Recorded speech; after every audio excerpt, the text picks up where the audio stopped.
Me point of వ్యూలో NT Ramarao గారు అంటే ఏం చెప్తారు సార్? ఎన్టీఆర్, నందమూరి తారక రామారావు గారు ఒక తెలుగువాడి జ్యోతి, ఒక తెలుగువాడి గురించి ప్రపంచానికి తెలియజేసినట్టు ఒక మహానుభావుడు. ఇదన్నీ మీకు తెలిసినవి. నాకు తెలిసింది చెప్పనా? ఎన్టీఆర్ మామూలు మనిషి కాదండి. కృతయుగం, త్రేతాయుగం, ద్వాపరయుగం, కలియుగం, మీరు విన్నాయి ఇవన్నీ. ఈ యుగాలన్నీ వస్తున్నాం మనం దాటి, ఇప్పుడు కలియుగంలో ఉన్నాం మనం.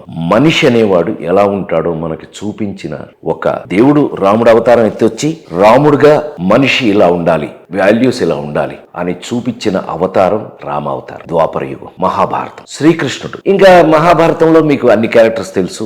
తెలియపోయినా మీ పిల్లలైతే కనుక మీరు తెలుసుకుంటారు. భారతంలో దేవుడే దిగొచ్చి కృష్ణుడుగా ఆయన ఏంటని చూపించారు. కలియుగంలో దేవుళ్ళందరూ గుడి లోపల, మరి దేవుడు ఎక్కడ? నా దృష్టిలో మనిషి యొక్క వాల్యూస్ ని, దేవుడంటే ఎలా ఉంటాడో చూపించి ఆ దేవుడుగా ఉన్న వ్యక్తే ఎన్టీ రామారావు గారని నా ఉద్దేశం.